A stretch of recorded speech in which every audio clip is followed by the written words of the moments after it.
Sri Gurubhyo Namaha children, welcome to the online teaching academy Ekalaiva. Today we are going for a very interesting chapter children. You all in 8th standard, isn't it?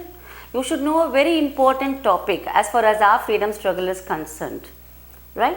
Now what is that which we have to know? I'll just show you now. Nationalist movement from 1919 to 1947. This era plays a very vital role as far as our Indian independence is concerned, children. But before going into the chapter, I have to just ask you a question. Who is that great person, the great delegate, who just has a vital role to play as far as our freedom struggle is concerned? Yes, I didn't get it, children? Of course, you are absolutely right. That is none other than father of our nation, Mahatma Gandhi. Without his name, we can't start this chapter, isn't it? Yes. Now, Mahatma Gandhi is not his original name, children. His name is Mohandas Karamchand Gandhi, who was born in 1869 in Porbandar, that's in Gujarat. He studied law in England and went to South Africa to become a lawyer. Mind you, children, Mahatma Gandhi was not a person who just sits in a place and who just gives an account for whatever happening or what he has to do. He is a person who just goes towards that place and just talks to the people and knows their problem. When he went to South Africa, he got to know that some dangerous situation is occurring over there, that is racism. What do you call as apartheid? The racial discrimination which was occurring between the whites and the blacks in South Africa. Right? He went there along with Nelson Mandela. He just tried to solve the problem in South Africa. So you have to know one thing, children. It's not only in India but also in other countries he had already started his work. Right? He remained in South Africa for 20 years. Almost he fought for the racism and later on he came to India in 1950. Of course, I need not say you, he was just a person who just won the hearts of the masses, and of course almost for 3 decades he was in India fighting for the freedom struggle of our country. Now you have to know one important thing about him, children. Why did he get so much of attention? What was different with him? The only thing is I can say that is non-violence. When everyone are going for the armed forces, he was a person who was having a passive resistance. Of course, he was the person who just went for satyagraha and non-violence. Later, every year on Gandhi Jayanti, the United Nations observes the International Day of Non-Violence. Right? You already remember the title where I had put near the picture, isn't it, children? That gun. Where that picture was actually sculptured by Carl Friedrich, who is said to be a great fan of Gandhiji. That's the word I can use. He was the one who just wanted to show his tribute, it seems. So he just made it and it is just sculptured in front of UNO. You already know what is UNO. You would have studied in your lower class, isn't it? UNO is nothing but United Nations Organization, where it was formed in order to stop the war and in order to just have peace and tolerance. So in order to make Gandhiji a great personality throughout the world, we are celebrating the International Day on October 2nd. What is October 2nd? What is the actual day for October 2nd, children? It is nothing but Gandhi Jayanti, which I already told you. It is said to be the birthday of Gandhiji, isn't it? Of course, we also do that day or enjoy that day by doing one thing. What is that? Mauna Vradam, isn't it? Yes. This day reminds us the message of peace, tolerance and non-violence which Gandhiji followed, and he followed it throughout his life, children.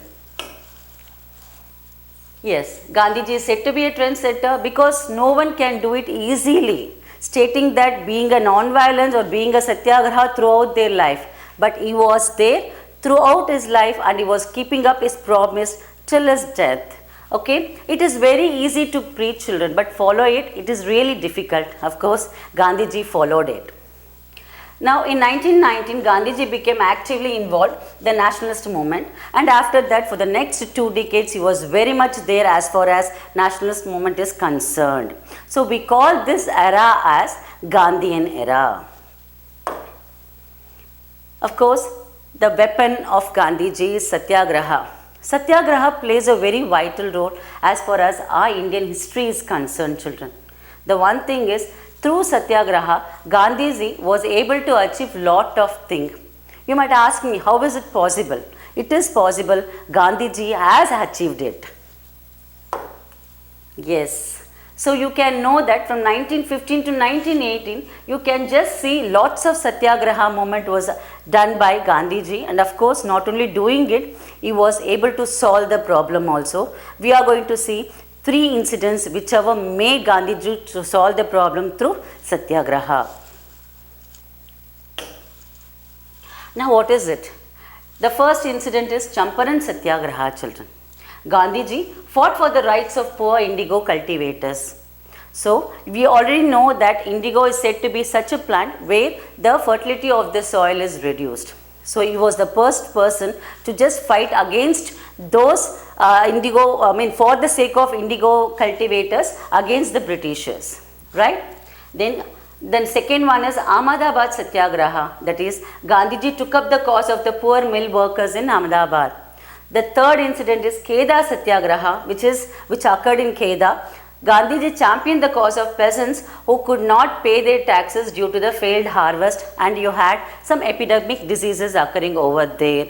So he was for these people to avoid these taxes, and he just wanted that to be relaxed. Of course, the Britishers were forced because of his weapon, that is Satyagraha and violence. So with this idea of Satyagraha, he was able to achieve a lot of things, including Indian independence, children. Yes. Now what is this Rowlatt Act? I already told you when I was introducing this chapter, we are going to study about the major incident whichever is occurring in India, children.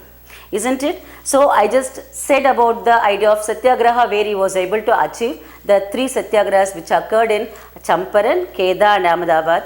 Next incident is Rowlatt Act. Now what is Rowlatt Act, children? The Rowlatt Act is actually launched by Sidney Rowlatt, who came to India, and he was a person who just created this act stating that any Indian can be taken to prison for 2 years without any evidence, that is without any trial. He can be arrested and put into the prison for 2 years. And any Indian can also be arrested in search of going to a house, or they can search a place without a warrant also, it seems. So this hindered Gandhiji. So Gandhiji did not like this act. So even this he wanted to just remove it.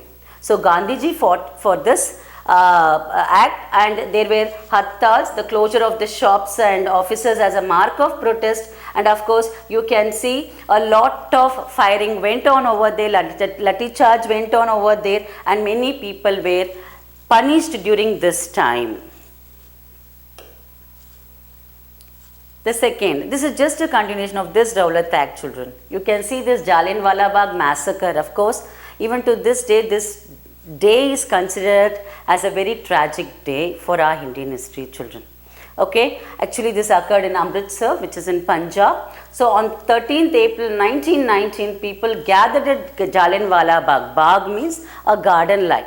So they just gathered over there, and they were just wanted to just listen or protest against this Rowlatt Act. Not only that, side by side you had a Baisakhi festival where people wanted to just enjoy it.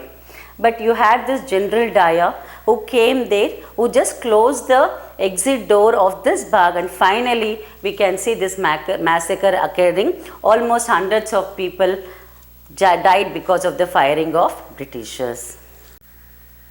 Okay, children. After this massacre, we are going for a different moment, children. Actually, during this period, you can see to it, the Muslim and the Indians were having almost a wide gap. Gandhiji was expecting that there should be a unity between the Muslims and the Hindus, children. But the opportunity did not give time for it. During that time, we can see that the Turkey, which was absolutely defeated during the First World War, was just waiting for an opportunity to bounce on Britishers. When during that time, even the Hindu Muslims who were in India, that is, we call them as an Ali brothers, they were waiting for an opportunity to just take a revenge or the vengeance against the Britishers. But finally what happened? They just spoke to Gandhiji, because Turkey is said to be a place, that is, we have the Ottoman Empire, who is said to be the spiritual head of the Islamic world, children. So they wanted some person to just make them to walk and fight against the Britishers. During that time, we can see these Muslims coming into existence and having a hand with Gandhiji, and Gandhiji was waiting for that opportunity, just grab this opportunity to fight against the Britishers, children. Yes, I think you've got it. So we had the unity amongst the Muslims and the Hindus together, and they just fought together. We call that as Khilafat movement. And we had these two brothers, that is Shaukat Ali and Muhammad Ali, who is said to be the Ali brothers, who just shook the hands with the Gandhiji, and of course their search went on like that, children. Non-cooperation movement. Gandhiji was a person who said in his book Hind Swaraj that because of the cooperation of the Indian people, and that because of the loyalty of the Indian people, it is the main reason for the Britishers to stay back in India. Now we have to see to it that we are not cooperating with the Britishers, children. So he was saying that if we just don't cooperate with the Britishers, we will be getting a Swaraj. So that what we have to do? So Gandhiji said, boycott all the foreign goods, just mode with all the you go with the khadi dress, just leave out all the government jobs, and of course all the people followed it, and they started to withdraw everything whichever is given by the British government. Right, children? So we call this as non-cooperation movement, where we are not cooperating with the Britishers. So the government tried to forcibly put down the movement.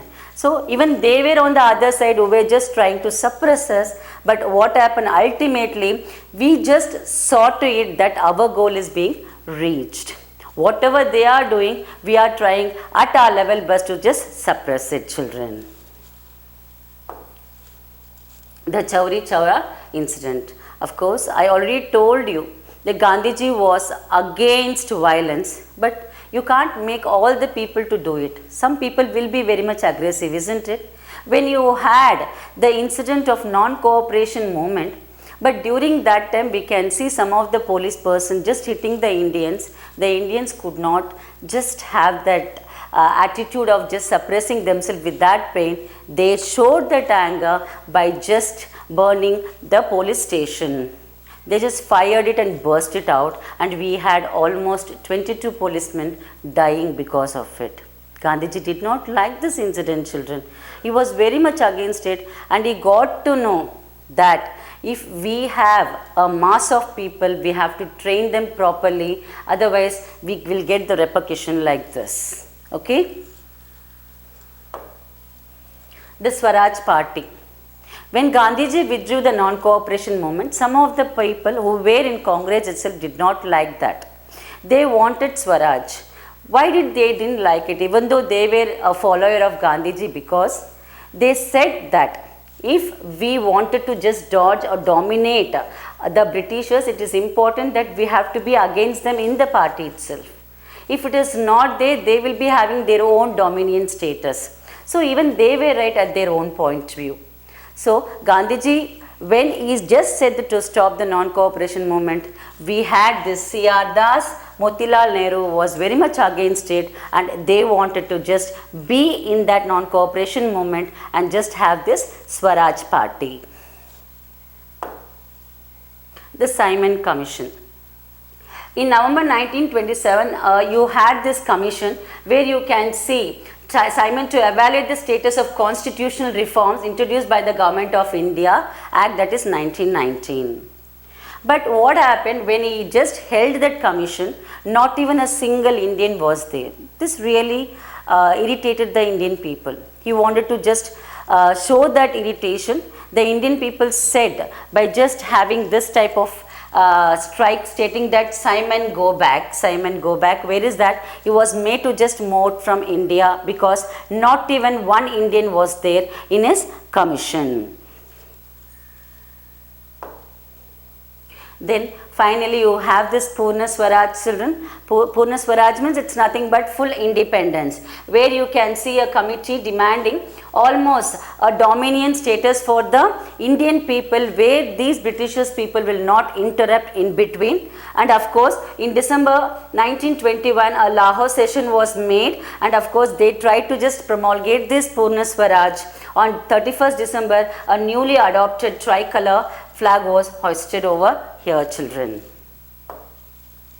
The civil disobedient movement and Dandi March. You all remember about Dandi March, isn't it? We had this Dandi March because the Britishers forced the people to pay tax for salt, right? So salt is said to be an important item for both rich and poor. There is no difference between this. They are alike for it. When such an important and essential product is given for tax, Gandhiji was not able to just digest it, children. He started to just protest against it by just having a march from Sabarmati Ashram to the coastal town, Gujarat coastal town, Dandi, for almost 240 miles. He just travelled along with his 78 trusted workers, children, for almost 24 days. So he travelled for 24 miles per day, and of course at the last day he went to Dandi. He just took a salt and instead boiled it, and he said the tax has to be exempted. Of course he was successful. So I have made you to understand actually what is Gandhiji's principle, children. See, when the cause is right, when you are fighting against injustice, then white to fear was his only word Gandhiji used to give. Then we need not go for non-violence. When we go for the non-violence, the opposite one or the oppressor will be forced to do it. We have to just knock the door for his conscience, and he has to just remember it throughout his life. That was the only ambition of Gandhiji, and of course we are following it even to this day, children.